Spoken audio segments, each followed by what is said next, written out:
I just thought it was interesting. Jonathan Smith interview last night. Boy, it feels like he's gone from Oregon State. Reports today, I told you, I thought it was him or Elko for State. That's I'm not reinventing the wheel with that.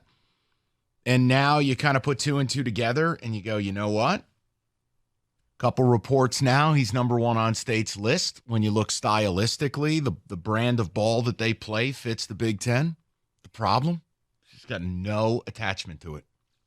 I would need to see the staff before I levy a real opinion. But do I like him? Yes. Do I think he's a good coach? Yeah. I worry about recruiting, and I worry about fit. Dave, what do the people have to say? I'll give you that in a second, but let me give you this statement here. The Oregon 80 Scott Barnes has just released. Coach Smith and I have had ongoing conversations for more than a month regarding his future at Oregon State and our path forward for football, specifically in our athletic department. He has embraced our short and long-term plans. My number one priority, providing him with a new contract and guaranteed compensation that will help continue the success of the football program that has benefited Oregon State University and the Beavers athletic department. So this is just... What is he supposed to say? Exactly. The interview comes out last night.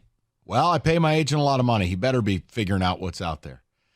Until or unless I see an announcement that Oregon State has joined the Big 12, or Oregon State has joined the ACC, or Oregon State has joined the Intergalactic Integrity Conference, I just don't know how you stay there. Now, look, if the guy stays, it's his alma mater, he's comfortable, he's home, he makes hella dollars, cool. No, what am I going to tell you?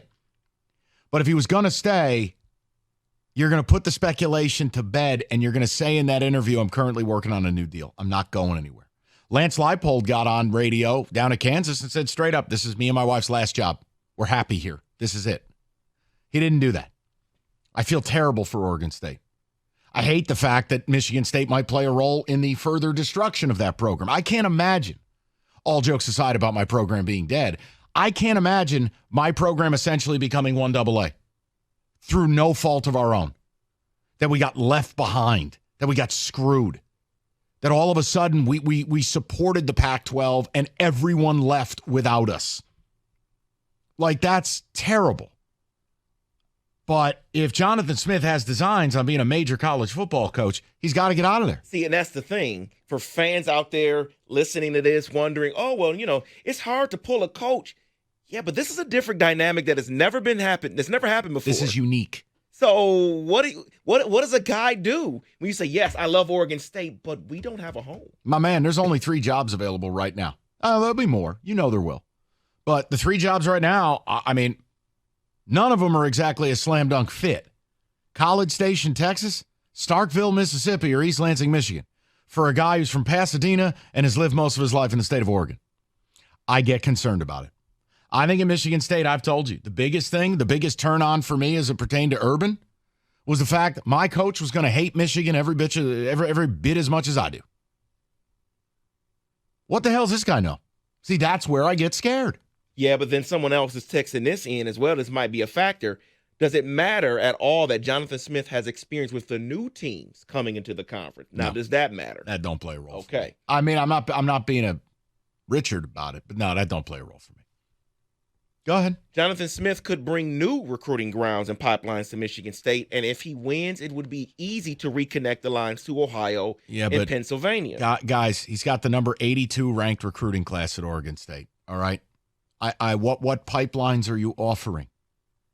You don't have experience. See, this is the other issue I take. With Mike Elko, he's got experience recruiting for Notre Dame and Texas A&M. Blue Magic. That's a brand name. You're in the living room of the best players in America. It's the equivalent that in another lifetime, Kenny's team is looking for a coach, and he comes in from Kansas. Buddy, whatever you did before ain't got nothing to do with what you do here. When they hired Kirby Smart, do you know what they were getting? They were getting a guy who was in the living room recruiting the very players Georgia wants and doing it on behalf of Nick Saban. Jonathan Smith, the likelihood that Jonathan Smith has been in the living room of 5 players that Michigan State has wanted over the years, very low. That's where I get a little bit nervous. Now, again, staffing can take care of that. NIL can take care of that. But it is, look, there's risk with every hire. If you, again, between Elko and Smith, I don't get to interview these people. You know, if I could sit down, have a cigar and a cocktail with these guys over a couple hours, maybe I give you a better feel for the man behind the headset.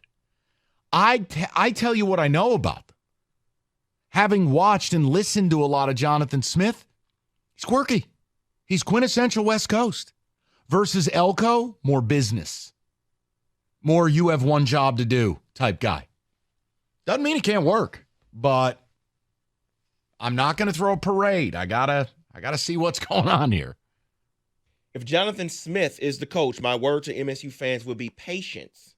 I know Mike won't like that, but building a program like Smith wants would take time. It's probably not the blitz approach of portaling like Tucker tried. Okay, here's what I'll tell you, and we don't have to get into an argument because whoever state hires, there'll be shows that we do in the summer talking about this. I will tell you, first of all, MSU somehow, after losing their coach in week 2, with one of the 5 hardest schedules in America, technically they got a chance to go 5-7. And realistically, they blew that Rutgers game in historic fashion. The point I would make to you is this. With the portal, with NIL, with the way this game has changed, I don't afford you time. He has to walk in next year and win 7 or 8 games. Period. Fans won't like hearing it, but that's where we're at. Otherwise, why am I paying you? Yeah, just like he said about his agent. Exactly. Why are you paying him? Let's go to Kurt, 97.1. What's up, Kurt? How you doing, buddy?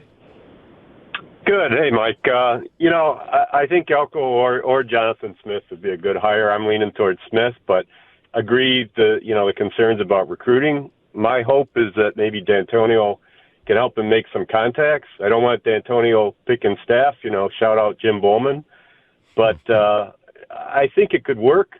I'll tell you what would make me nervous, though, and call back to an old John L. Smith initial press conference where he said, in all seriousness, hey, your big rival's Ohio State, right? And it's like, come on, buddy. So, it all depends on what he says coming out the gate and how he puts together the staff. Yeah, and I'm going to reserve judgment. And Kurt, that's why I've been very careful to say, if I isolate the candidate, who is he? As a coach, as a man, as a program builder? No, I like him. I'm a fan of his. But I'm with you, Kurt. Mm-hmm. Michigan State, it's a good job, but it's not an easy job. And I would need to see the plan. And I know you guys are aware of this. I'm not exactly sitting next to Alan Haller and getting a look at the PowerPoint presentation. So I don't want to jump to conclusions. 248-539-9797.